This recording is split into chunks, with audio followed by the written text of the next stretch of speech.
or any other. Yeah. Like. Yeah. Do you upload it somewhere? No, I'm not sure. Well, I might do that, but I don't know. I just want to record it just for a keepsake. But basically, so like just to kind of recap, you feel injustice tilt because you end up in situations where the enemy plays consistently throughout your games. There's like a variance element here that comes into effect. It's not even that he plays consistently. It's that I play consistently against the same deck over and over and over again. Yeah. Because if I got to a point where every time I'm facing another deck, okay, that's not Esper, and I lose, I don't get mad because I'm like, well, at least it wasn't Esper. Like, he deserves the win because that faggot is not playing Esper, you know? That's like the point of hate I got to, you know? It's like, if I see Esper, if I see the turn 1 tapped blue or black mana or blue or white mana dropping, and I know, like, in the first turn he's playing Esper, I'm already, like, getting angry. You know, it's like, I'm already pissed because he's playing Esper. Yeah. I see. That's the thing. Every other deck is like, really, okay, if I lose, it's fine. Yes. I see. But yeah, so, and then the second thing was basically you yourself personally feel like you feel entitled to being like a higher rank. Higher up. Yeah, higher up, yeah. Now, just to kind of like explain what I'm doing right now, what I'm doing is essentially identifying your so-called mental leaks. Because all players have, to some extent, a mental leak of some kind. And a mental leak is basically you can kind of think of it as like a hole in a bucket. Basically, it is a thing that basically means that your performance will just spew out through this hole, and you will lose some level of focus due to either tilt or confidence or something like that. So that's what a mental leak is. Basically, it's a loss of focus on the game, and you recede to the lower end of your play. Okay? Does that make sense to you? Yeah. Yeah. And this all goes back to, I don't know if Alice Ram has explained this, but there's a so-called inchworm method. Has he explained this? I don't recall it. Maybe you like, maybe I don't remember the term. Yeah. Basically, you have A, B, and C game here. Okay? Yeah. Your A game consists of all of your skills, whether it be in conscious competence, that there are skills in your skill set that you can only do consciously, but you can't do them unconsciously, which is a big difference. And that's why, in order to improve your B and C game, so that you go from being a flatworm, where basically the range between your A and C game is very wide, you know, there's a very wide distance between your games, to being a bendy boy, is what I like to call it, where basically the range is now much tighter. The difference between your A and C game in this example is much lower, meaning that your play is overall more consistent throughout hundreds and hundreds of games.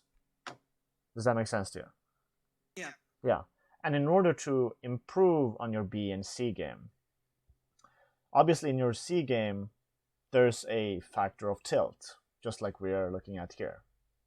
And so, really, in order to improve that, what I usually encourage is to look at your mental leaks and focus on them one by one until you get to unconscious competence with said leaks. Because then, if you, like, let's say in the future where you have a better mental game, that you play into that same thing over and over again, Teferi, like turn 2 Thought Erasure or something, and then turn 3 mini Teferi. basically. Like if you get into that situation and you have a stronger mental game where you have fixed this mental leak here, then you will be able to see, okay, I would get tilted, but I understand that this is something that can happen. And this is simply just variance to a high degree. But yeah, that's basically how you improve your C game. And you can also, there's also a second way of improving your C game and also your B game. And that is through getting your skills from conscious competence to unconscious competence. Because then, even if you fall down, you get tilted, you will still have unconscious competence skills that will still be there, even if you are tilted during the game. Okay? Does that make sense to you? Yeah. Yeah. So, when you think about it, in your case, you're a mythic rank. And so really, most of your skills are probably in unconscious competence. I don't really know because, again, I'm just a League of Legends coach primarily. I don't really coach Magic. I've only just recently gotten into the game and analyzed some things just to have kind of like a bit of a background on it. But really, this is like what you need to do. You need to simply have an understanding of your league. So let's go back to basically analyzing more. So you were saying that you feel entitled to something. Now, what I would like to ask you is there also like when you have you gone on loss streaks before in like the recent match history? Yeah. Yeah, Yeah, yeah. I've been on a lose streak where I lost like 4 or 5 games in a row. Now, if you were to reflect upon that, do you feel like when you are having a win streak, when you are going up, do you feel like your confidence is really high?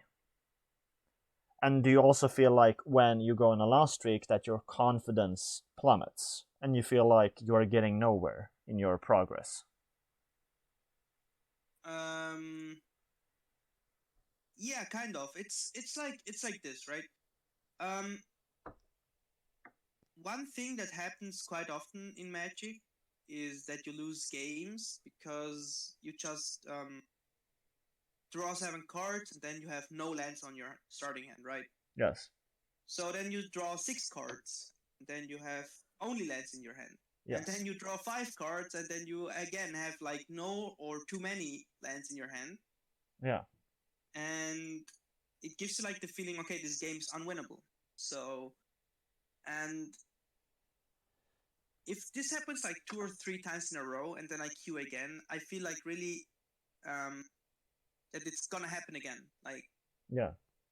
and I'm like with the mentality there, so okay, I'm gonna draw, and yeah, there we go, fucking 1 land in my starting hand. What am I supposed to do? Then I And mulligan, and then I have no lands, and then I'm fucking raging, right? Because yeah. I hate fucking losing due to randomness, but it's Yeah. part of the game, right? Yeah. Supposed And to be, yeah. yeah, no, continue. You were saying? I'm supposed to like, if I wanna play Magic, um, I should be aware of the fact that that's something that is part of it, right? I can't influence how I draw, and I have to live with it that some of the games, even 3, 4, or 5 in a row, are just loses due to the random factor. Yeah. So what what happens is that I struggle accepting this sometimes because I'm like, it's not supposed to happen so many times in a row, which causes uh, again the tilt of injustice, because I'm like, dude, that's the 5th fucking game in a row where I have a shitty starting hand and my enemy is keeping all 7 cards. Do you Like, also why? feel like there's some kind of like fear of losing? Is there some kind of anxiety that, oh man, Yeah, of next game? course. Yeah.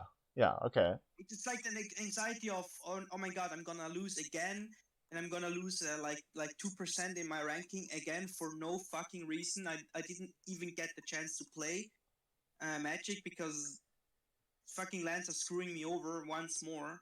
Yeah. And that like um, that sort of injustice, I believe, Yeah. is what Yeah. really grinds my gears sometimes. Yeah. Because Would you say that these are all the mental leaks, or no? Would you say that there's something else? Like, if you were to... well, considering that like 4 weeks ago I slammed a fucking hole in my desk, I would say there are more. Well, you also have to kind of think about it like this. There's like, again, going back to like the graph, there's a certain threshold where basically you reach a level of emotion, like an intensity of emotion that shuts down higher brain function. For some people, it might be all the way down here where they lose their higher brain function, meaning, in this case, to not be able to think clearly.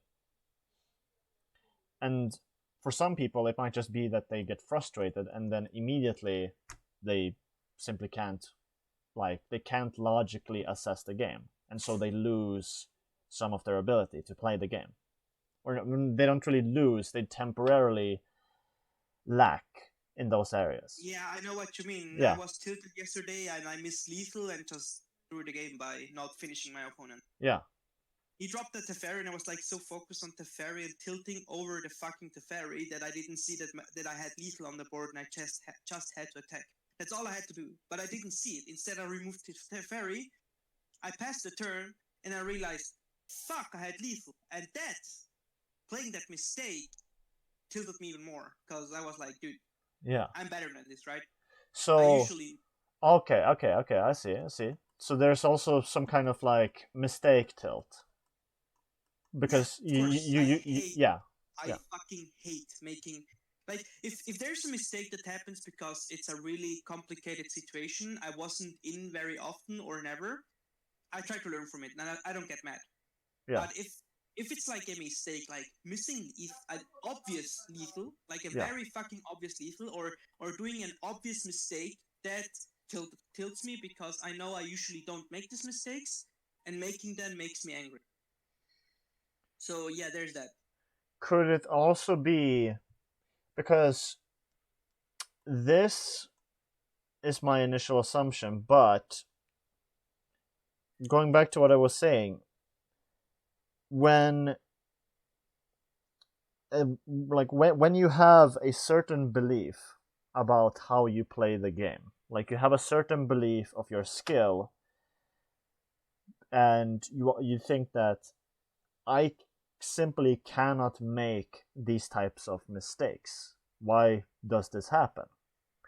That could very well be an issue with overconfidence.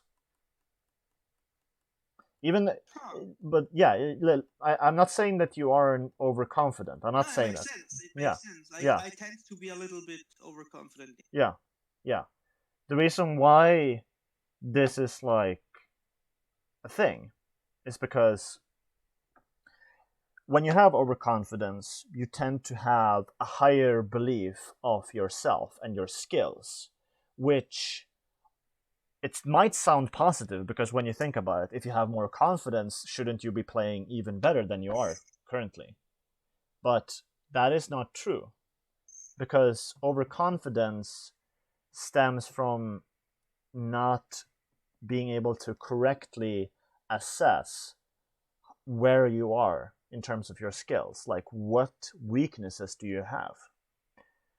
And that's usually the way that you solve overconfidence. You look at your play, you look at your skills that are involved within the game, and then based on that, you assess that, okay, I am very strong in these areas, but in these particular few areas, I am very weak.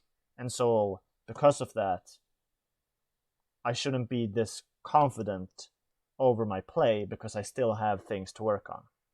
And that's really the key here, because if you have too much confidence, your play will also fall down. It will not be in the A game, you know? By having overconfidence, you will not be playing in your A game as much. You will more so be leaning towards the B or C game. Because you believe so much about yourself, but you don't really have... and this is something that I'm assuming this. You can correct me if I'm wrong, but I don't think that you have... for example, like if we take this right here, what I usually do, and this is for League of Legends specifically, so it's a bit different for Magic, obviously, but really the point here is that you have a few skill sets. You have the mental game, mechanics and macro play, and fighting, and etc. And really, what I usually do when I see a lack of understanding, like either it's underconfidence or it's overconfidence, or it is some kind of entitlement of some kind. What I usually tend to do is I will look into the skills of the game and then ask you questions where you feel like you are sitting at in terms of competency. Whether you are in unconscious incompetence or in unconscious competence, we write that down. And then the more you analyze that, then you will be able to get down to the bottom of your gameplay. You will be able to assess the core and then realize that, okay, over there is a weakness. I need to work on that. And so that is how you get... Yeah, go ahead. May I ask something? Yes. So you basically started the mental game and you're like, okay, where do you think you are in the mental game? And then if someone says, yeah, I'm in conscious competence, yes, then you look at it and you're like, okay, I disagree because of this, and this. You are basically in what's it called? Unconscious incompetence, or something like that. Well, you know? Well, no, not necessarily like that. It's more so just if you tell me, like, and I will obviously want you to... I want the person that I'm talking to be honest with both me and with themselves when they analyze themselves and think about it, because usually this stuff will be correct, because the person has a pretty good understanding of where they are sitting at in terms of their own gameplay. And if they aren't, or they make a incorrect analysis, maybe they overshoot themselves how good they are in some area, then that's another issue with like overconfidence, But really, that doesn't really happen too much when the person is in a logical state of mind, which is usually the case. But yeah, definitely, really, I think I don't really know the skills. I'll be honest, I don't really know the skills of MTGA as well as I do in the skills of League of Legends. So, yeah, it's different. I can help you with that. It's not as much as it is in League, because in League you have many more situations and subplots, I call them. Because you have like 10 individual persons in the battlefield, right, that interact with each other. Yeah. So I think in Magic it's more like how do I put it best? You have, of course, the mental game. Yeah, mental game, obviously. You have the mind games. Sure. I would say that mind games, that's more so Yomi. Because Yomi... Well, what's Yomi? Yomi is basically... okay, if I think about it like this. Let's say that you go face with a card. Like you take your 3/3, 3 mana 3/3, you attack the enemy, and then they play some kind of spell that punishes that move. Like that you are attacking the hero, basically, or the enemy player, whatever. And then that's like Yomi level 0. You don't really take into account that they could have that spell, and so you get capitalized on, basically. Yomi level, or well, that's Yomi level 1 actually, but Yomi level 2 is when you understand that they have the spell that can counter you and you don't attack. Then makes sense. Yeah, and then Yomi level 3 would be, okay, they know that I know this, and so I believe that they probably will not have that card in their hand, and so I will still attack. And that's like Yomi level 3. You think even further ahead, and then like when you go into Yomi level 4, level 5, etc., it just gets more and more like complicated. But I wouldn't say that Yomi is it's not necessarily a skill set that is tied to MTGA. Yomi is simply just an extension of all of the fundamentals that you can use in your games. It's not really a clear-cut thing. You know what I mean? I would more so, like, if I think about it from like my own perspective, I would say that you have draft. Basically, when you think about it, you have like draft where you have the right amount of removals, the right amount of lands, etc. You know, drafting is basically, and the starting hand. Analyzing the starting hand. Can I win? Do I have a win condition with this hand? Can I win the game with it? Yeah. Or does it set me too far behind? Yeah. Basically, if you would have like a two lands, like two lands, and then a 7 mana cards in the rest of your hand, you would obviously mulligan at that point. Exactly. Yeah. Yeah, and so draft. But I think that's more so something else, because what I'm referring to when I say draft, I'm referring to more so the deck creation. I can actually, deck creation, I guess. Basically, that's a skill set in MTGA. Creating a consistent. That's actually true, because I adapted my deck to the current meta. Yeah, and then you also have like the sideboard, etc. You know, That's part of the deck creation, because the sideboard is part of the deck. Yeah. So removals, lands, curve. What else can I think of? Can you give mana me base? Well, lands, mana base. I would say land/mana base. It's not only like how many lands do you put in.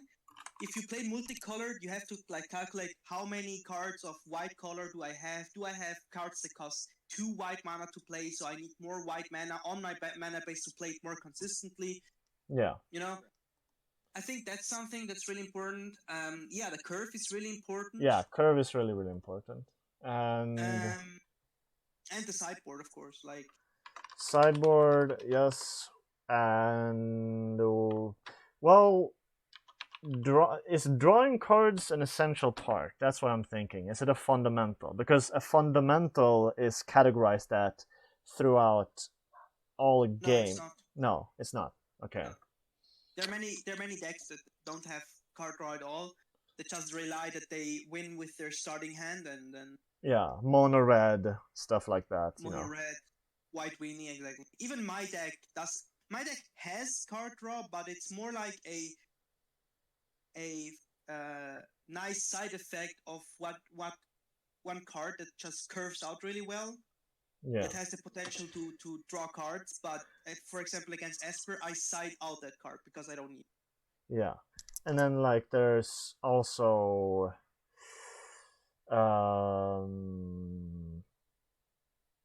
counters. Yeah. No. Or no? No, counter spells is something that really only blue decks play, and I don't play blue, so they're.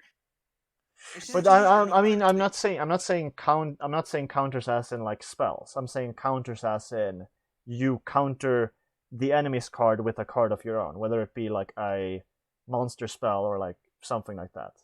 You know what I mean? That's what you have the sideboard for, because usually you don't build a deck against another deck. You try to build your deck in a way that it works for itself, so that it can win against every matchup. Okay. So I think I think that's what we have the sideboard for. I think overall this is like those 4 points are essentially what makes a good deck right there. Yeah. 1 sec. I just have to go to the bathroom. How much time do you have, by the way? I can do for like another 1 hour. I can do like a little, more or less an hour? 1 hour and a half. 1 hour and a half. Okay, yeah, sure. That's good enough time. Yeah, I'll come back shortly.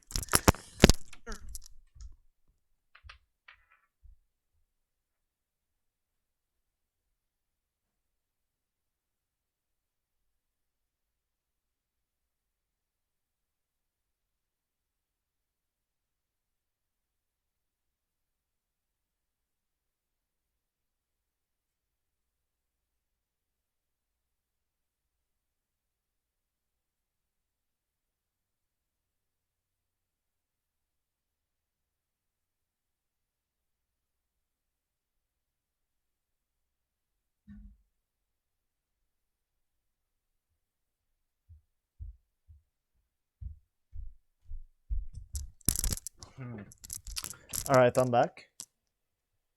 I'll come back. Yes. But at the same time, when you think about counters, I mean, you have certain staple cards, and you can play those staple cards in different ways depending on what deck you're facing.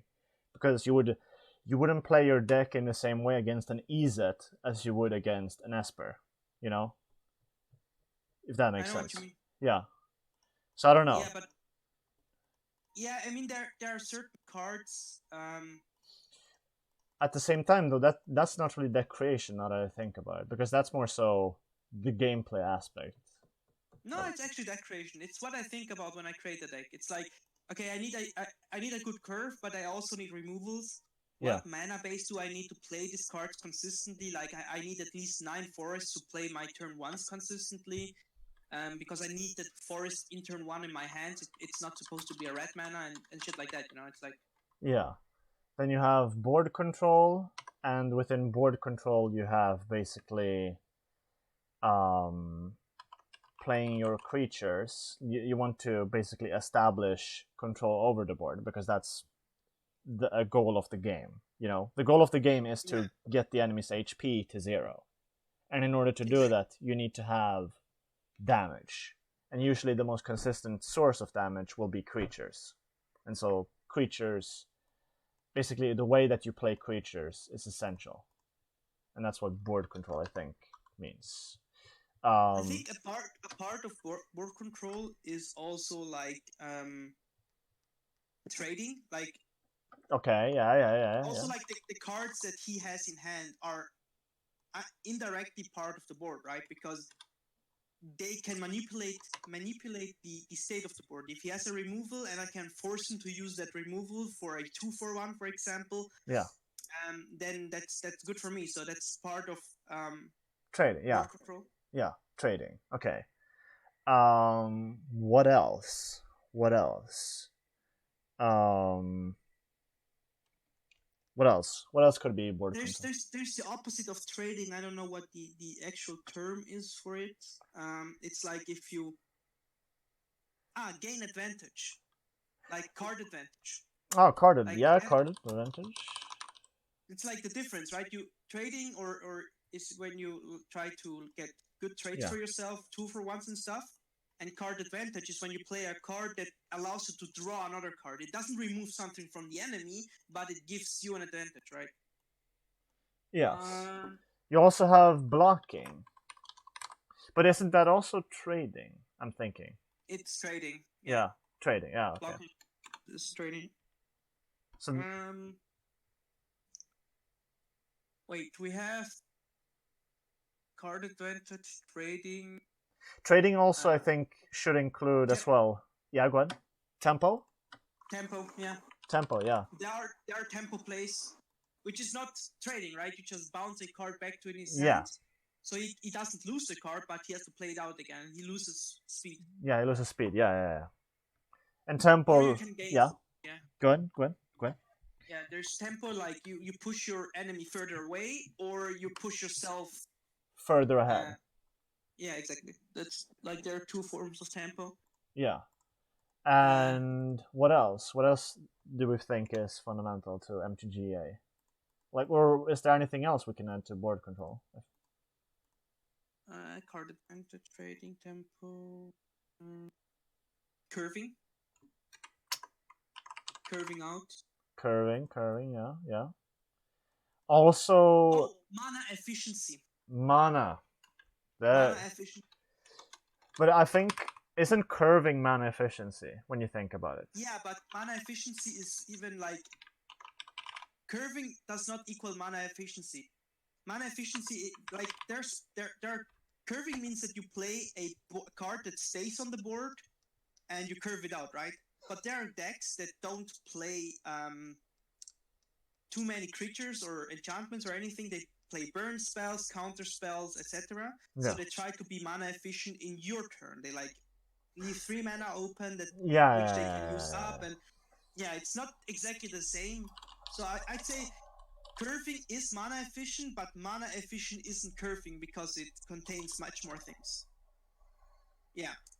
Wouldn't it It's make like more it's like sense every then to have? it's like every wand is a stick, but not every stick is a wand. You Yeah, know what I mean? yeah. If we were to like elaborate on that, um, or yeah, well, we can touch on that later. I think, whatever. Anything else? Like in board control, I mean. Anything else? Yeah, decision making. Decision making, and this is how I view it. Decision making, it's the same thing as with Yomi. You would think that it's a separate skill, however, it isn't, because decision making relies upon all of the skills that are involved in Oh this. yeah, you're right. You're right. So yeah, No, I think then it's anything? should be fine. Yeah, but what about? I'm thinking. Uh, what else? Uh, hmm. Well, yeah, no, I think this is pretty much it. Yeah, I think this covers basically all the cases. So yeah, really, let's start from the beginning. Let's start with like the beginning. I think we've analyzed the mental leaks to. I think this is good for now. This is good for now. I think we have entitlement tilt, injustice tilt, fear, doubt, mistake tilt, slash overconfidence. Okay. So we have a pretty good list of things that you can improve upon. Okay, does that sound good? Yeah. Okay. Now let's go back to like this right here. So resetting mental, basically the way that you reset your mental is when you're in game, and this is something that you do in game. The very first step is to realize that you are tilted. You need to realize that you are getting frustrated. Because tilt starts off with frustration, then you start swearing, then you start forcing plays. You start to force things to work, even though they logically shouldn't work. But you don't really care about that. And then there's basically CC, concede. You know what I mean? Yeah, yeah. Yeah. I know. Yeah, yeah. It's exactly how it goes. Like Yeah. that's exactly the curve on how my typical tilt behavior is. Yeah. Yeah. And so really, when you think about it, where would you say that your emotional threshold is at, where like you lose your higher brain function, where you stop thinking optimally? Where would you feel like this is at? Would you say that it's here, or would you say that it's like right around like here or something? That's a really hard one. Yeah. That's a really hard one. Yeah. Because it matters a lot. I think it depends a little bit on the day. To be honest, there are days where I can hold it on for longer. That I'm like just before conceding, like after swearing. Yeah, forcing plays. Or yeah, when I start forcing play and then I realize, oh, it's a misplay, I fucked up, and then I concede, because then it's over. Like when I realize, yeah, it's pretty much then when I realize that I'm trying to force play that are not supposed to work, is when I realize that, okay, I'm actually tilting and I'm doing stupid mistakes because I'm tilted. Yeah. And then you quit and then I for the stop day. functioning. Like at this point, I stop functioning. I'm like, Yeah. okay, that's fucked up. Yeah. Sometimes it's sometimes it's also when I start swearing. Yeah. Because when I start swearing, I focus more on swearing and waste my entire time I have for a term swearing instead of thinking, how can I win the game? So it's either one of those two. Yeah. Now, this is important because this gives you an estimate of like how much leeway you have in order for you to go through the resetting mental process. Because in order to reset your mental, basically get back into the game, calm down, cool down your head, is you need to first understand that, yeah, I am tilted right now, I am frustrated, and you want to do it as early as possible, like as close to the middle point as possible, because the middle point is the zone. And when you realize that you're tilted, the next step becomes to take a deep breath. Basically, you breathe in through your nose and breathe out through your mouth. And that, I don't know the exact science behind this, but it tends to produce a relaxing sensation, which helps you get back into a logical state of mind, which then leads into the third step, which is a logic injection. So when you think about like Teferi, you obviously get tilted when you see him being played, and that is because you feel that he is a very unfair card to play against. Yeah, exactly. It's fucking bust. Yeah. Now, if you think about it, what would be the logic injection here that can get you back into the game in a logical state of mind? Because that is an emotional response that you're having. It's not a logical response. It is an emotional response. So what can we instead do? Instead of saying, oh, fuck, that shit is busted. Why am I playing this game? You know? What else can we do? Do you have any suggestions or thoughts? Yeah. I can analyze my cards and can say, okay, what can I do to get rid of him as fast as possible, so he doesn't win the game with his card. Well, is that a logic injection that untilts you? Because sometimes you will not have cards that can, take him away. So how would you go about including those games as well? It has the logic injection, just as an FYI, it has to be a logic injection that actually untilts you to some extent. You can't really tell yourself, oh, I'm just gonna look at my hand and find something to play against him. That doesn't really work consistently, because again, MTGA is a game of variance ultimately, and so our logic has to be kind of like. Yeah, if I think about it this way, I think one way to put it would be he can't win the game with this card alone. Yes, that is a good injection. That is a good logic. Yeah, I like that. Yeah. So let's actually write that down. So a logic injection and this would be Injustice Tilt. You can have basically he can't win the game with that card alone. That's a good logic injection. Do you have any other possible candidates? What else can you think of? I think it really heavily depends also on like, do you know the two different Teferis? Yes. Dominaria and what's Time Traveler. Yeah, Time Traveler. Yeah.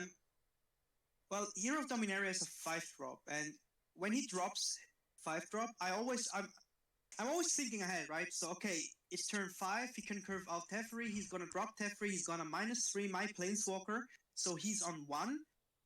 So I try to see it logically from begin with, and then I compare his hand size, like, okay, he dropped Teferi, he has only 1 card left, we're in a top tech war, my chances are still good to win, it's like... Yeah. That's how I try to see it every time, like... Yeah. So what is... What do you mean? What I often ask as well is, so what's his win condition? Okay. And if I can't spot the win condition right ahead, it's because it's not there, right? It's not on the board yet. Okay. But is that a logic injection? Does that pertain to when you get tilted? You know what I mean? Like, I'm asking around your mental leaks, basically. If you look at each one of these, So, like, if we look at what I want to basically do is I want to basically give you a list of logic injections that you can have at your disposal, where basically whenever you get into a new game and you find yourself in those exact same positions, you now have a tool that you can use to untilt yourself and get back into the game. Okay? So what else? What else can we think of? if we think about injustice tilt around losing against a certain deck over and over again, what logic injection can we have for that? It's a better matchup. I can't win every game. Can't win every game. That is a good one. Very good one. So, can't win every game. That is a good injection. What else? What else can we think of?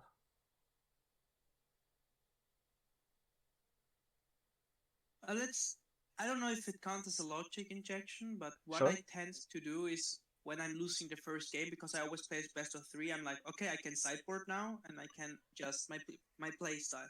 Okay. It's like I can adapt. Yeah. So you're basically, what I would say, to build upon what you just said, I would basically have like, I still have 2 games left to it's like exactly to win. It's Yeah. just the first game. I can see what he plays now. I just try to adapt my deck properly and then win the next 2. Reverse it.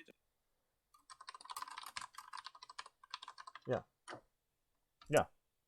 Good. I think this is pretty solid.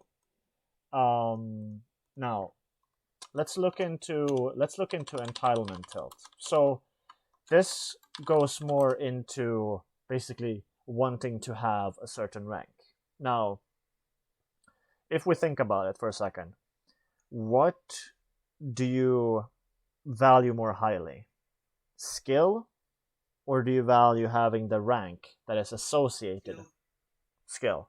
Okay. Skill by far. By far. I've played against rank 23. Yes. In Magic, and I've won the games, and yes. I felt like really proud because I was like, haha, look at my rank. I'm by far not as good as you are, but I still won. So I suppose I'm not that bad at all. Yeah. It's like I think it's part of my rank entitlement that I believe I'm supposed to be higher up is because I face many top 100 players and I win against them rather consistently. And I'm like, why do I keep winning against these guys but can't get my ass at the same rank as they have, Okay. That is interesting, yes. Now, if you were to think about a logic injection for that, what would make sense here? Well, no matter how good you are, there's always someone better than you. Sure. That is a decent one, yeah. No matter how good I am, there's always a next level out there. I wouldn't really say there's always a better player out there, because that doesn't really bring the attention to yourself. It brings the attention to other people. And in general, that, because you don't really want to compare yourself to other people. You want to achieve greatness on your own, with your own play. And so this is kind of like a nuance that I would add in here. But yeah, this is a good injection. That's a nice terminology. I like it. Yeah. So what else? If I were as good as I believe I am, I would be there. Now, yes. However, here's where we get into like the thing about variance, because again, you can't win all games, and you can't win all hands. The only thing you can do is you can build your deck to better basically play around those variances, those type of decks that you see out there. And then obviously playing your deck to the highest potential possible. You know what I mean? And I would also add in here tracking, now that I think about it. Basically tracking what cards are left in your deck. That's something that you see. I'm not sure about MTGA. Do you guys have like a plugin that basically tracks your deck for you, which cards are in your deck still? Yes, but they're not allowed on tournaments. No, okay. Which is why I don't use them. Yeah. What I do is I memorize, like, there's, you know the term net decking, right? Yeah. And I memorize most of the net decks that are Yes. played in the current meta. Yes. And of course, there's like always slight variance between the decks. Yes. But I can, most of the time, I can tell, okay, he can have up to 3 of these cards. He used 2. He still has like 40 cards in his deck, so the chance that he draws it is 1 in 40. So the chance that I can play my card safely now is rather high, which is why I'm going for this play. Yeah. So yeah, tracking is something I do a lot. Yeah. Now back to what I was saying, because I should start using what pros tend to do is that they have pen and paper, and they write some cards down, so they have a sense of what's in play still. Yeah. Back to what I was saying. Basically, you have to kind of differentiate between rank and skill here, because even though there is a correlation between your skill and your rank, there's a certain range of skill that is within mythic. You know what I mean? And there's a certain range that is within silver. You know, because yeah, that range is rather big, because sure, there's like I take a rather I don't know if it's arrogant or not, but there's like people that just net deck, red deck wins, play best of 1, and they get to mythic. And there's no difference between best of 1 players and best of 3 players, in my opinion. Sure. And I think that's an opinion that many people share, is that people that only play best of 1 have a lesser skill level and a lesser understanding of the game than someone that plays best of 3, because sideboarding is one of the biggest skill caps in the game. How do I properly sideboard against which matchup? I've lost matchups because I didn't sideboard properly, and that's something that the best of 1 player doesn't need to learn. So in my opinion, a dude that plays red deck wins to mythic with best of 1 is by far not as good as I am. Then again, there are players that are so consistently in sideboarding in a total different level than I am, that I consider them geniuses, because damn, if I even look at his sideboard and he explains, yeah, I played this card in my sideboard for this matchup, and I'm like, damn, that's really smart, you know? Yeah. That's a form of skill that differentiates. That's why I'm the opinion there should be 2 different ladders. There should be a best of 1 ladder and a best of 3 ladder, but you shouldn't mix them up. Yeah. Because there are people in the top 1,000 playing best of 1 red deck wins that, in my opinion, don't deserve to be there.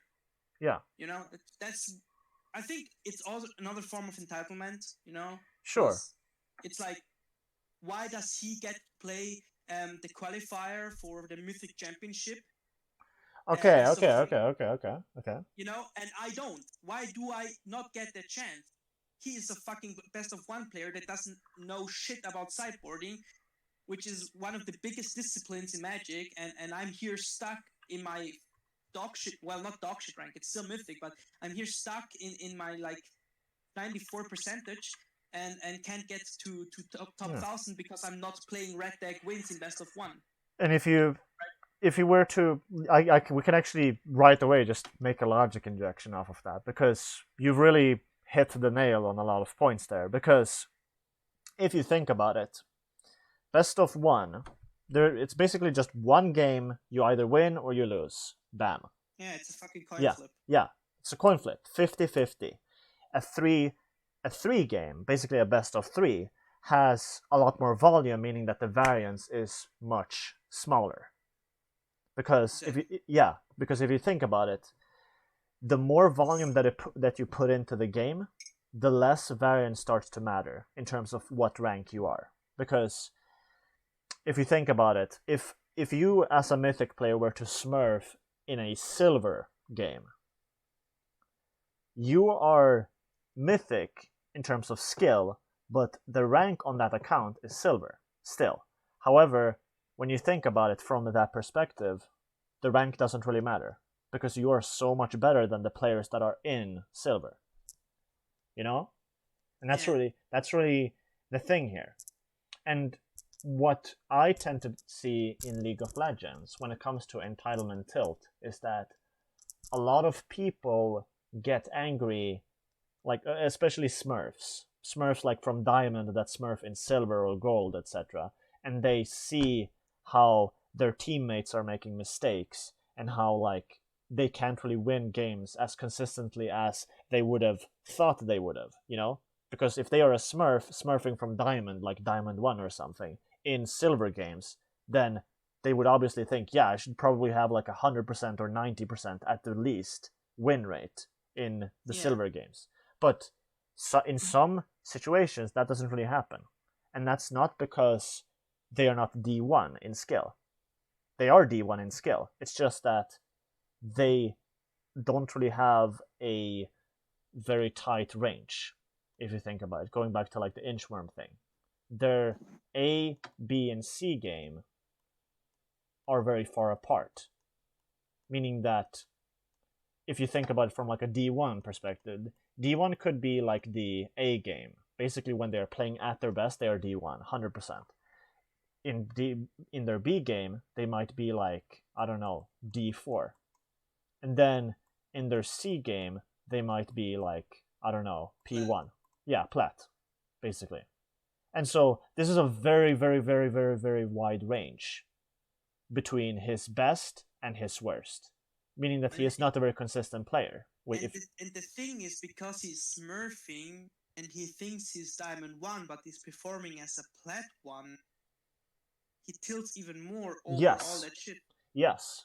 Because there's so that's why smurfing can be bad, because you don't perform at your highest because you think, oh, these snaps are fucking dog shit, I'm supposed to win this game, but they don't, so they tilt even more, and instead of increasing their performance, they're just lowering it. Sure.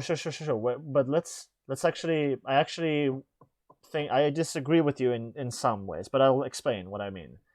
It is true that they will be playing worse, but the issue isn't that they are playing worse, it's that they aren't fixing their C game and B game. And if you think about it, is it possible for you to work on your C game when you are in your A game?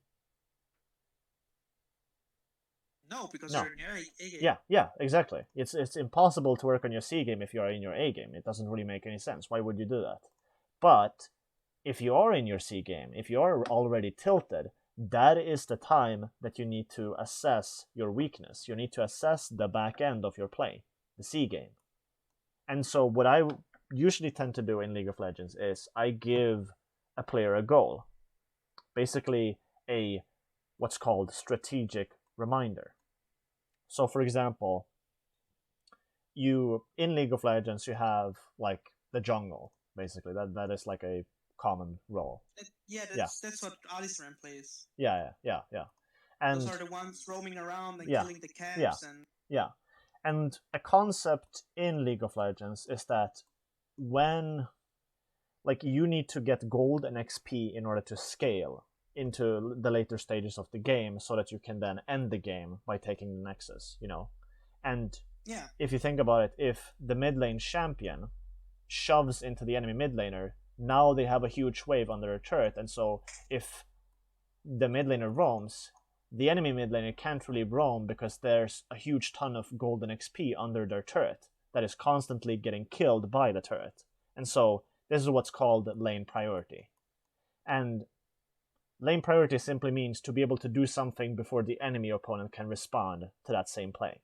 And so what a jungler will often tilt at, and this is something that I've experienced a lot with coaching junglers, is that they will invade into the enemy jungle when they see their mid laner having lane priority.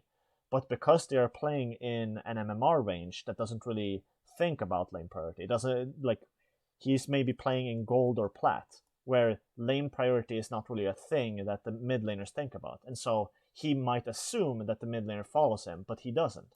And so when he invades, he gets killed by the enemy top and jungle. And then he dies. And then after he dies, he tilts, and then he blames his mid laner for not following up. And if you think about this, is he taking control or is he giving control? He's giving control to the enemies. He's giving control more so to his mid laner. In order for his play to invade, in order for this play to work, he is giving control to his mid laner to follow up. And if he doesn't follow up, then this play will never work out. And so what I usually tend to do with the strategic reminder, basically the thing that you focus on during your C game, is I will basically say you need to find a way to not give control but to take control. And so if we would take that same play of invading, instead of maybe invading immediately after seeing mid laner having lane priority, he needs to first look at the minimap to see if the mid laner is following up, and if the answer is yes, then you can invade. If the answer is no, then you do not invade. And so this is more consistent, because if he is playing in gold or plat, maybe the mid laner doesn't follow, and in that case he doesn't invade, and so nothing happens, and he doesn't lose on it. If he is playing in like diamond, or if he is playing in a game where the mid laner is particularly good for his MMR, like let's say there's like a plat 4 player that might be roaming pretty well for his rank, and so at that point then he can invade, and then it's successful. And so no matter what, even if it's like a bad situation where the mid laner doesn't follow up, he's not going to invade, and so he's never going to put himself into a position where he is giving control to his teammates. And so he is always in control. He Yeah. always can make the decision for himself. Yes, he can always, no matter what rank. That is the most important thing. No matter what rank he is playing in, this method, this blueprint, always works out. No matter what situation he ends up in, he will always be the one in control over his own play and his own results. And so really that's the key thing here. You know, a lot of Smurfs have this problem because they are accustomed to playing in Diamond 1. Like, they're accustomed to the skill level of Diamond 1 where the mid laner just follows up. And so yeah. And so I remember this issue back when I was playing Overwatch competitively. Yeah. I had such a good main tank that I got used to not get shattered by enemy Reinhardts. Yeah. So every time I got shattered in random games with randoms, I got tilted over my Reinhardt being fucking stupid and not being able to just catch the shatter. Yeah. Because I'm so used to it. Yeah. You were used to the normal situation where basically you had someone with you that was competent at that thing. Yeah, exactly. But when you go into just any other type of, game where there's another type of skill level, you don't really have the consistent habit of being able to play well no matter what teammates you have. And that is kind of the thing here that a lot of people have trouble with. And so when we think about it like this, do you feel like you have yourself, if you reflect upon all of this information that I just gave you, do you feel like you have a problem with maybe losing against worse players? Like, not just, and I'm not speaking in terms of like you were smurfing in silver. I'm speaking just objectively, no matter what rank they are, if they are objectively worse players than you are in terms of what skills they know, or what they probably know to begin with. If you think about like mono red, play red to win and get mythic, that's the thing. Yeah.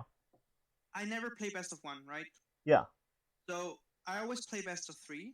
Yes. And usually I always am matched against other people that play best of 3. Okay, sometimes people make mistakes. Yes. But I don't assume that he's a bad player because he made that mistake.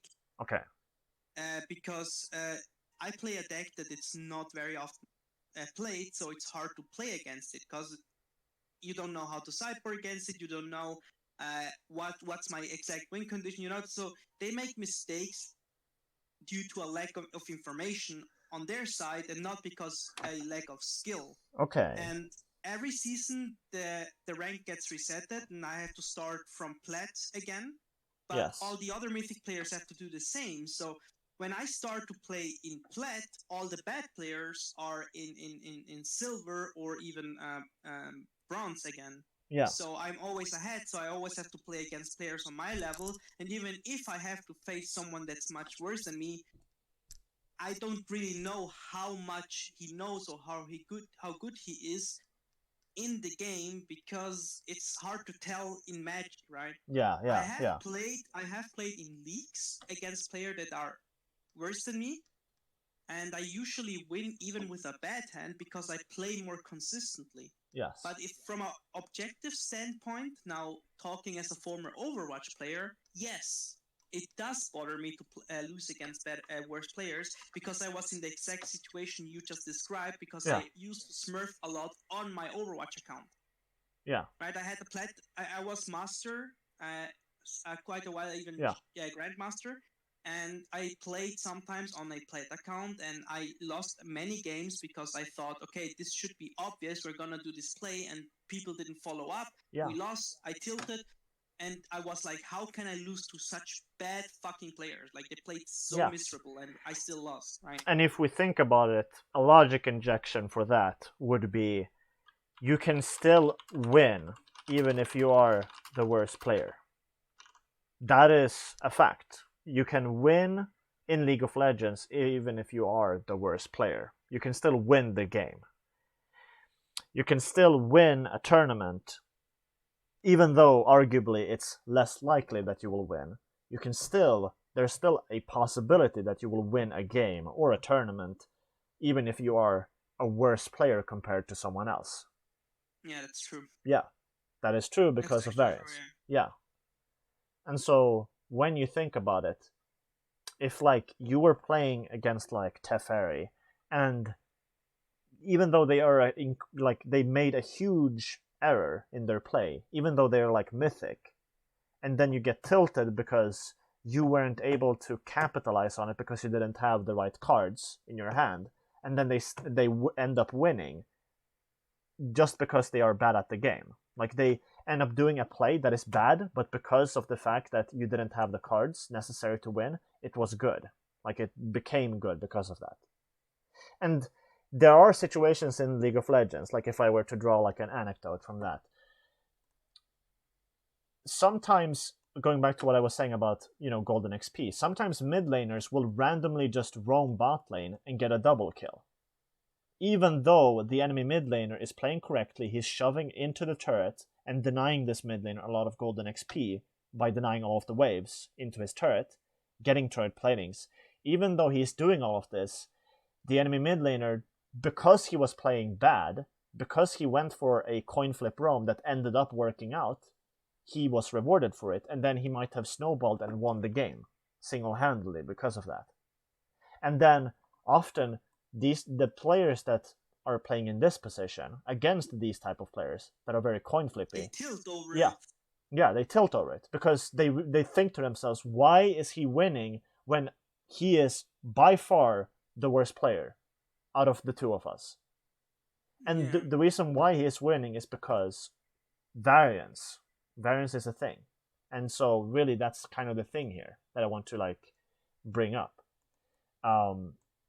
Going back to what I was saying about like the rank thing, you can be a better player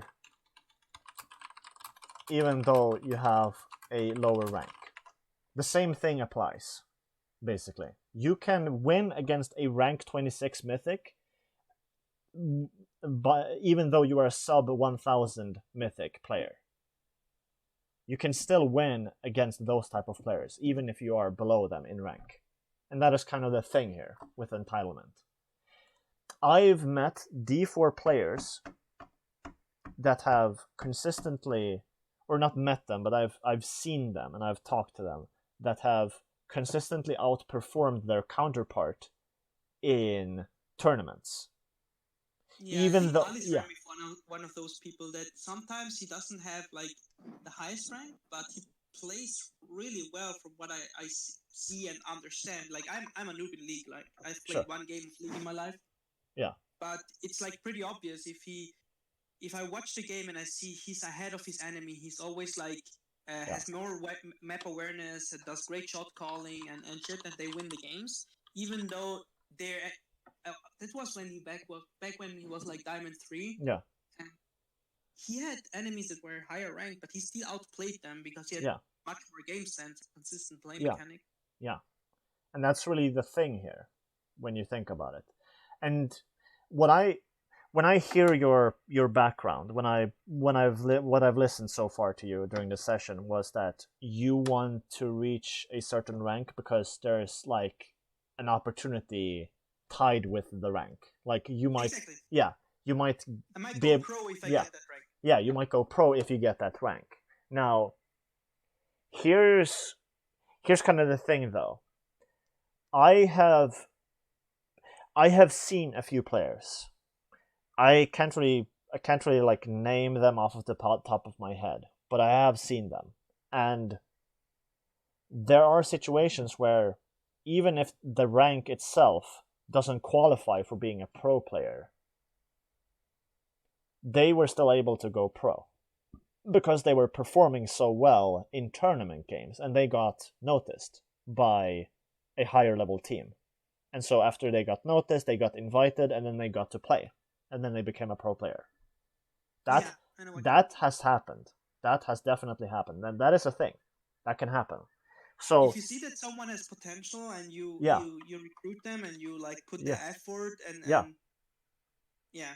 If I were a team coach and I saw a D4 or like I don't know, a D4 player outperforming a master tier player in the same role, obviously I would look into adding that guy, even if he is a D4. I don't care if he wins games. That's all I care about. You know, as a team coach, I only care about having the most success and building the best team that I can build. And probably every other team coach thinks in the same way. If they value, you know, winning and becoming a really good coach and having high success, you know, it makes sense. Why wouldn't you want to add someone that wins consistently against higher ranked players? Obviously. And so really, when you think about the fear or doubt or like entitlement to have a rank because you want to become pro, but in order to become pro, you feel like you need that rank. That is not true, because you can still become pro even if you are lower than the necessary rank, or like the normal rank of a pro player. Yeah, you can still reach the same thing that you want. It's just that obviously I need to be noticed. Yeah, you need to be noticed, and so that requires a mindset shift, because you can become a really, really good player. You can become a D1 player in skill even if you are D4 in rank. That is true. That could be true because you haven't put in the volume of games necessary to become D1. And that is kind of the thing that a lot of people have a misconception about when it comes to a ranked system within a game. And this doesn't just apply to League of Legends or Overwatch. It also applies to MTGA, HS, and other games. All games, really. And really, the point here is that the ranked system has the innate flaw. It has an innate built-in flaw that it simply cannot analyze players correctly, just intrinsically. You can't really... yeah. Go ahead. I had a similar discussion with Alisram not too long ago. Yeah. That if you want to reach Mythic MTG, you can be bad at the game and still do it. With the example I brought from best of one red deck wins. Yeah. It's just a time, right? How much time do you have, right? Yeah. And if someone chooses to play a more complex deck that needs more time to win the games, he needs like if he does per hour 2 wins and red deck wins does like 10 wins per hour, it's obviously that the red deck wins players needs less time to get to Mythic than the one that actually plays with brains and much more skill. And I've seen, personally, for example, I've watched Twitch Rivals tournaments and shit like that, where plat players in MTG Arena performed really well. They used a lot of brain playing their turns, made really great, had great sequencing is something that's sequencing. Yeah. Is that a board control thing, or what is that? Yeah, it's a board control sequencing. Yeah. Yeah. It's like I mean, my point is that they had great sequencing and everything, and they won the turn. A plat dude won the tournament. Yeah. In Twitch Rivals, and I feel like okay, he won a tournament. He plays great, but he just doesn't have time in real life to grind like 8-9 hours a day to get to that mythic rank. He's not like a professional streamer. He doesn't live from streaming, so again, he doesn't have the time to play 8 hours per day. but he played so well, and he doesn't have the chance to participate in a qualifier just because Wizard says you have to be in the top 1,000, right? And that's the thing, right? I know that there are players in Plat, in Magic that are really good, but they just don't have time to invest to get to Mythic. And it's the same in Overwatch as well. I'm coaching there a team, especially in terms of communications and teamwork. Yeah. They play really well. They play above their rank in game, but they can't adapt the shit I teach them in rank, because if you shot call, you as a league player should know that there's always like those one or two players that know things better and just ignore your shot calls and then throw the game because they go for a very bad decision making, engage in a 1-4 die, and you lose the team fight, and thus you lose the game. Yeah. Happens, right? But I know that the people I coach are better than their rank suggests, but the flaw of rank is just there, right? It's like it hurts one tricking and shit like that. That's not good for a healthy competitive environment, but for a solo queue environment, it's great. Yeah. Now, what I would like to add on to that is that it could also be that the Plat player just has a very poor mental game. Because, to be honest, 95% of League of Legends is mental. Learning all of the fundamentals within League of Legends is comparably easier than learning and becoming a really solid mental, having a really solid mental game. That is arguably the hardest part of becoming, like, let's say, like a pro player in League of Legends, If you look at pro players in League, like Faker, Bjergsen, Jankas, and other types of people, they all have very strong mental games. Because even if they get frustrated, they realize they are frustrated, and then they go through the process of resetting their own mental. Yeah, it's not only in League. I've witnessed that in Magic as well. Yeah. I've seen people with a really bad hand that they just didn't give up and continued playing and were able to flip the board, even though it was in situations where many were already spamming chat with like, "Oh, GG, dude, he's like rip." Yeah. But you never know if your enemy makes a mistake or overlooks something or something, something along those lines that can just flip the tables like crazy, and that's what gives you the opportunity to win the game. Yeah. Right? And really, just to kind of run this off, because I don't know, I don't really want to waste too much of your time, just to make sure that we efficiently go through this. But yeah, lastly we have mistake tilt / overconfidence. I lean more towards overconfidence based on the description that you gave and such. But yeah, doesn't really matter too much. But here's the thing. When it comes to overconfidence, we need to basically find something that in our play that is by far the weakest part, or a weaker part of our game. So what would be an example if you were to think about it? Well, something I tend to do is when I do a major mistake, like missing lethal, I tend to concede out of respect for the enemy player. Because I had the chance to win, I fucked it up, I made a mistake, I don't deserve to win. That's more that's the mental set I get into. I actually concede. It happened yesterday. I missed lethal, and I was like, okay, dude, I fucked up. You deserve to win. I just concede.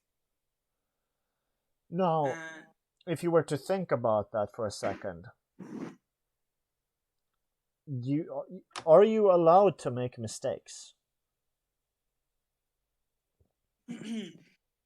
Well, the general right answer would yes. I am allowed to make mistakes if I learn from them. But to myself, I tell sometimes, no, dude, it depends on the mistake. Such a fucking obvious bad mistake should never happen. So no, you're not supposed to make that mistake. Now, I think that this is just a bit of maybe a bit of a stretch, but I think that you are doing that. You are punishing yourself for because you want to protect your own ego.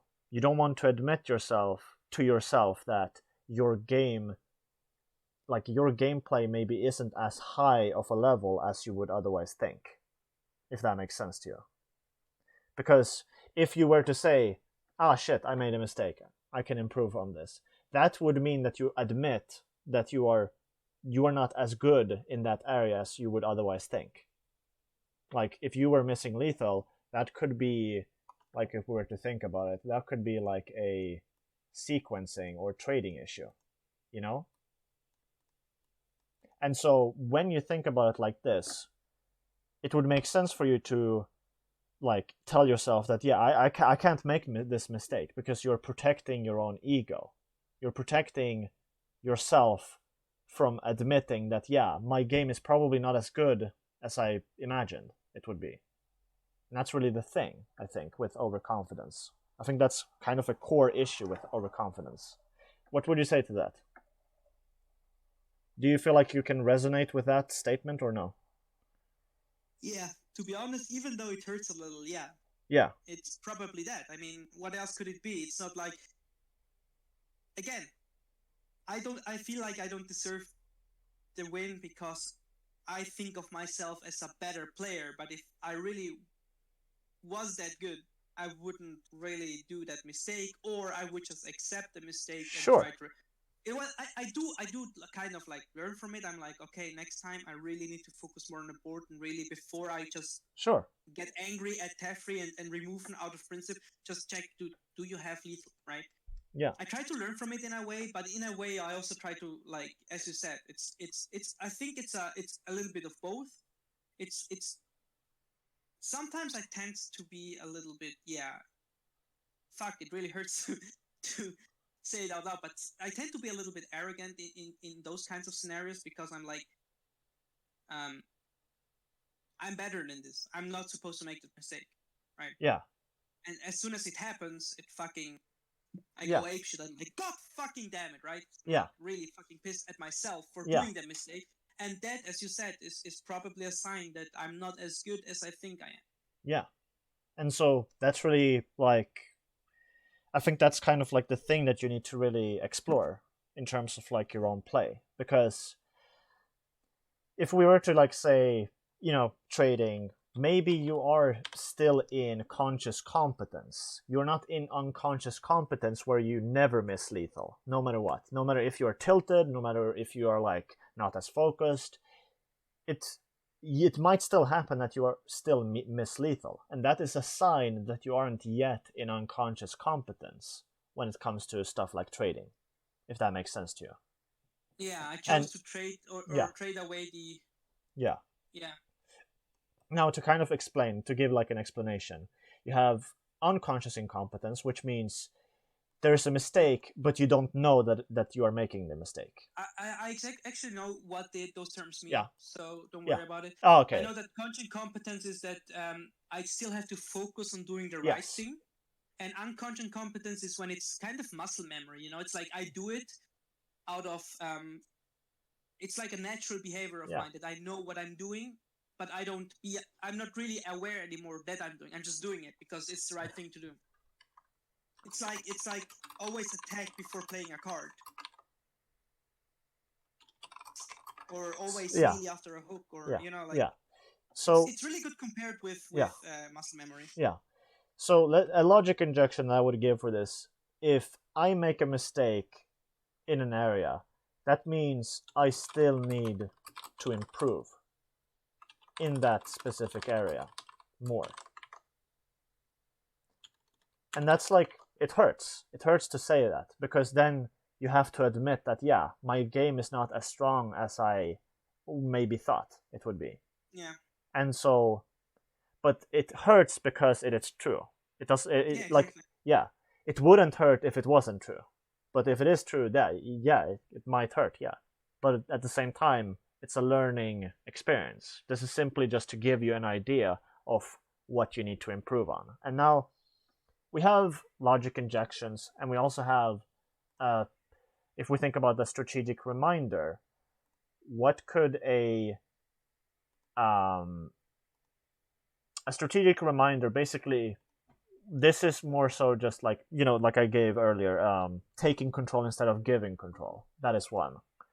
But really, a strategic reminder is just to have something to focus on.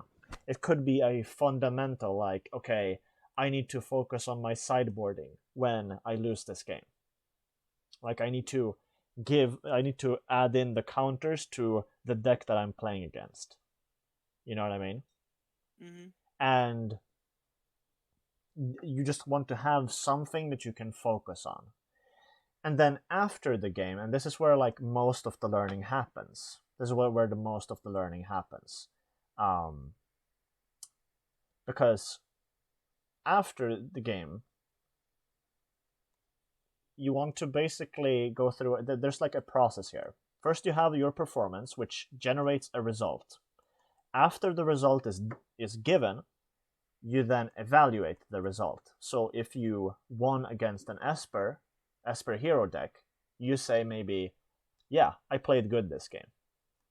After evaluating, you then look at analysis. You analyze the game after it was done and look at like, what plays could I have done better? Could I have gotten more tempo?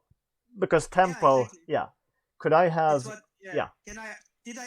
Could I have? Should I have mulliganed at the start there? Yeah. Exactly. Yeah. That's something I do quite a lot.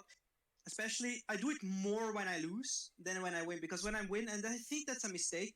When I win, I think like, okay, I did everything right, but I don't consider doing anything better. Yeah, exactly. But if I lose, when I lose, I'm like, really, okay, I should have sided this in my board. I forgot, like he won with Lyra Dawnbringer, which is an angel. I should have sided Crawl Harpooner and everything. Yeah. One more thing. Can I go to the bathroom real quick? Yes, sure.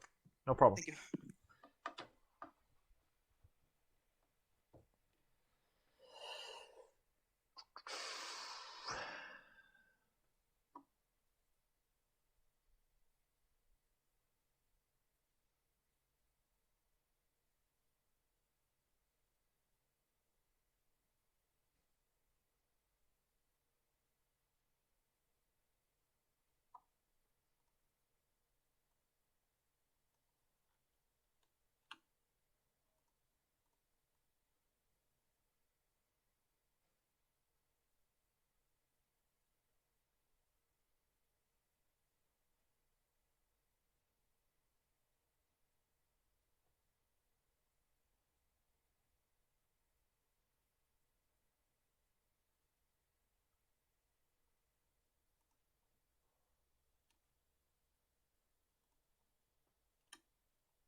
But we don't want any of those.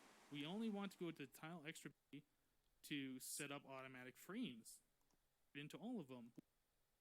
A chest or a disk drive. I personally like the disk drives the best, just because. I'm back. Oh, okay. Nice. But yeah, basically, performance, you focus 100% on the game, maybe do a bit of resetting mental while you are in the game when you get tilted. You get a result, and then you evaluate result. You evaluate if you felt like it was positive or negative, and you don't think in terms of win or loss. This is the essential part here, because you want to have a preparation step before the performance, okay? And the preparation step really just consists of like focusing on one particular area that you know is weaker than other areas. So that could be like trading. You know what I mean? Mm-hmm. And so that can be like a thing that you do before every game. Before every game, you really just want to prepare yourself. You maybe do like a couple of like practice games or something on like a Smurf or something. I don't know like how you would practice in MTGA, but that's just a thing that I usually suggest. And then after you do that, you get into a game, get a result, and then you evaluate based off of the thing that you are focusing on during this day. So maybe during this day, you are focusing on trading. And so you evaluate your game based on the metric of trading. Or maybe just tempo or something. I don't know. And then you look at, okay, was I able to delay the loss?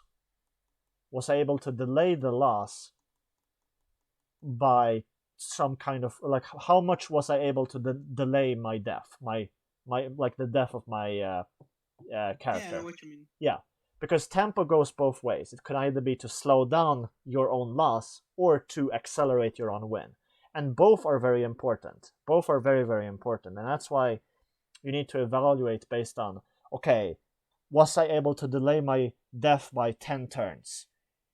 How could I have done it so that I could delay it by maybe 11 turns or 12 turns? What could I have done to delay my death even more? And then you think about, okay, I won this game, but how could I have won this game 10 rounds earlier? Or maybe like 2. You start small, obviously. You don't want to go too overboard with it. But like, how could I have won the game like 2 turns earlier than I did? And so really that's like how you evaluate tempo in this case. And that's what you're looking at when you analyze the game. You're analyzing basically how well did you execute the skill that you were working on. Does that make sense? Yeah. And I would write this down, by the way, because this is an essential part of improving. And then I was about to ask anyway, do you think you can send me this note you have here? Yes, I will. That's actually a part of how I do this. But yeah. That's great. Yeah, but let me really quick write down notepad. I'll actually just give you this, just so you can. Yeah.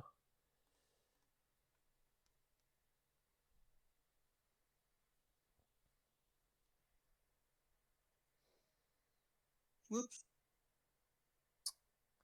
And yeah. And yeah, like I said, so basically preparation, performance, result,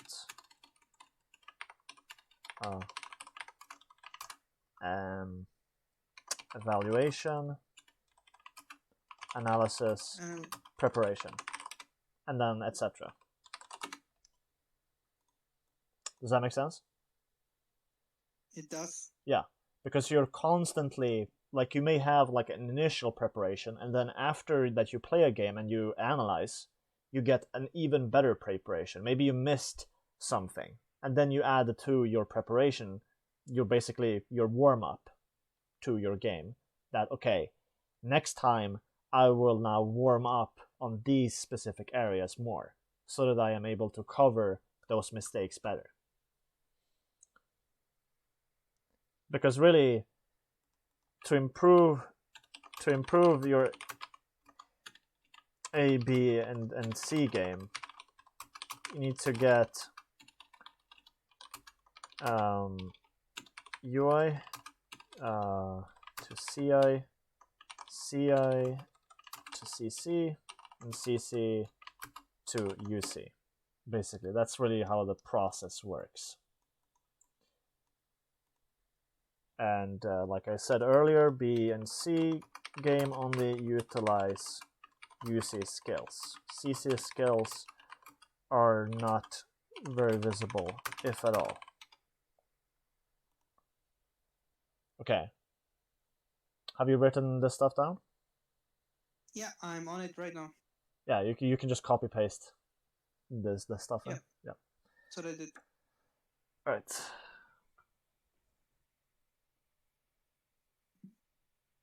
Yeah, this is great. Now for example, now I should really work on my sequencing because I tend to make sequence mistakes. Yeah. It costs me the game. Yeah. And lastly, we'll just go into like the mental hand history, because we kind of went over it at the beginning, but let's just go over this. So the first step is to explain basically your emotions, what you are feeling, right? And that's what we did here. We basically explained your mental leaks, what you were feeling. Then in the next step, we explained the logic behind what you are feeling, and you did during this session. And so you explained that I feel entitlement because I am winning against better players. And so really we went through the third step, which is to explain why this right here is incorrect. You explain why this logic here is logical, but it's not rational. Wait, the first step is explaining feelings. The second is called logic. Yeah, you explain the logic of your emotions from your own standpoint. Like you explain why do you get tilted, or why do you get overconfident, or why do you feel fear, why do you feel entitlement or injustice. Then in the third step, you explain why that logic is logical, but it doesn't really, it's not as rational as something else. You explain why it is incorrect, so to speak. So the reason why, for example, overconfidence is incorrect is because if you make a mistake, that probably means you need to improve, and it probably doesn't mean that you are still as good as you believe to be, you know? And that was the logic behind explaining why your previous logic was incorrect. You know what I mean? Because you were saying earlier that you were saying to me, you were saying that, yeah, I know that I am allowed to make mistakes, but to myself, I tell me that certain mistakes shouldn't be made. And that wasn't true. That logic was logical, but it wasn't rational, because you are allowed to make mistakes, because really the only thing that matters is that you improve. And that's really like the fourth step, which is to explain a correction to this right here. You give yourself a correction. So a correction would be, instead of focusing maybe on rank, I should maybe focus more on my own improvement, where I am at, like work on my weakest points so that I become better overall. And that's how the final step, which is the fifth step, you explain the logic of your correction. Because when you think about it like this, going back to like the jungler invade, the reason why the emotion probably is tilt. The logic is that mid laner should have followed, he didn't, and so you got tilted. Okay? And then the logic behind why this is incorrect is because just because he has lane priority doesn't mean that he will follow up. That is why this right here is incorrect. However, it doesn't tell us what the correction is. You know what I mean? Because the correction is to look at our mid laner and observe if he is following up. And then explaining the reason why this is correct is because if he follows up, then we have a numbers advantage, because if we are two people against the enemy jungler, then it's a 2v1, and so we'll probably win that. And so you explain why that is correct. But if we were to say, for example, that you just skipped over this part right here, you didn't explain why this is incorrect, and you just gave yourself a correction, you will maybe understand that this is true, but you will not understand why this play inherently is bad. You will not understand why this is bad. And so, like, if we were to think about it, like, what's an example of this?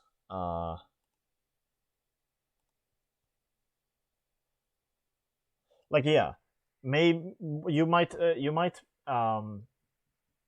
at some point like use a removal on a low level creature. Like at some point in your career, in your MTGA career, you might have used like a removal inefficiently.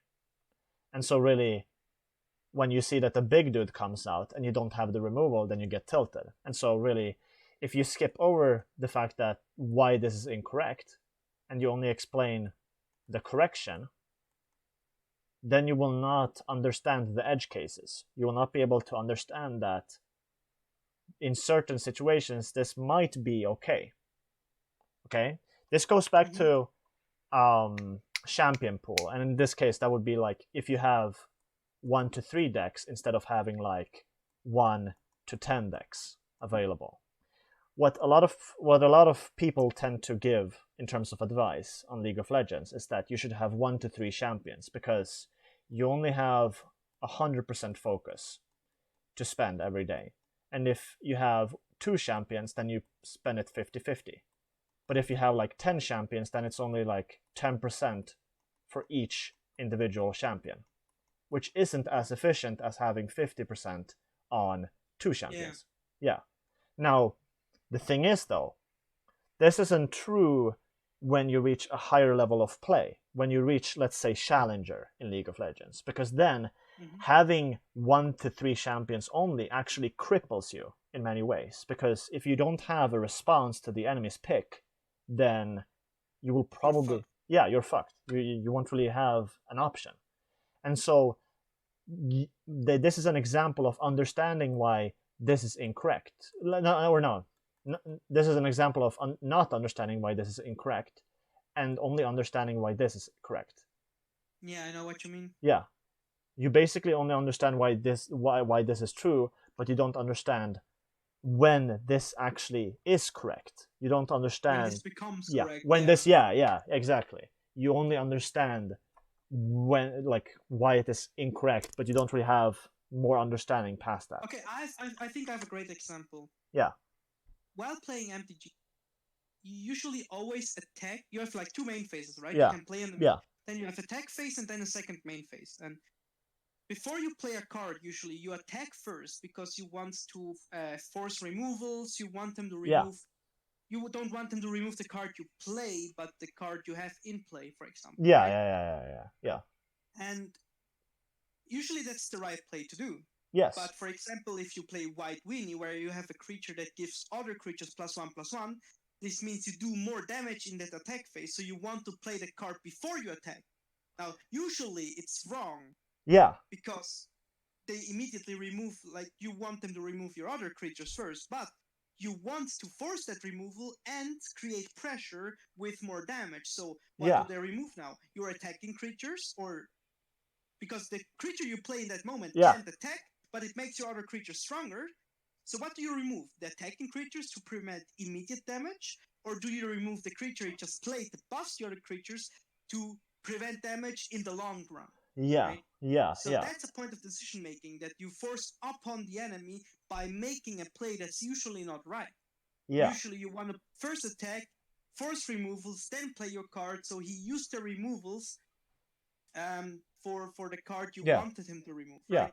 But in this case, you play the card you don't want him to remove to create a form of you know what I mean. Yeah. And so really, that's really the thing with a mental hand history. Because in order to have a better understanding of why you're making a mistake and why something else is correct, you require both pieces of information. You require both understanding why it is incorrect and why something else is correct, as opposed to the incorrect play. Both understandings are necessary in order to increase your gameplay to the next level, you know? And that's really the thing. Yeah.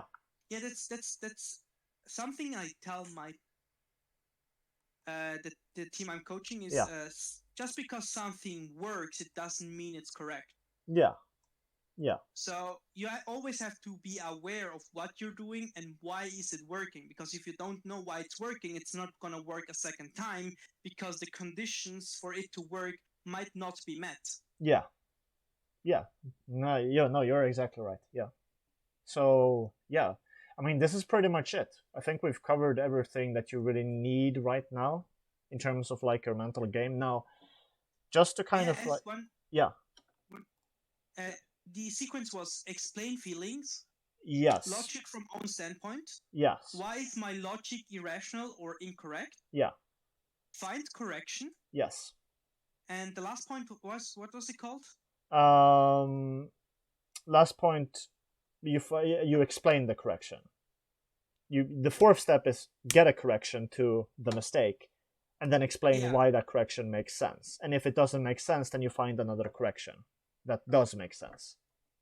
And if you can't really find a correction that makes sense, that might mean that you haven't yet acquired the knowledge to explain why it is correct. And so that's when a coach might step in and help you out.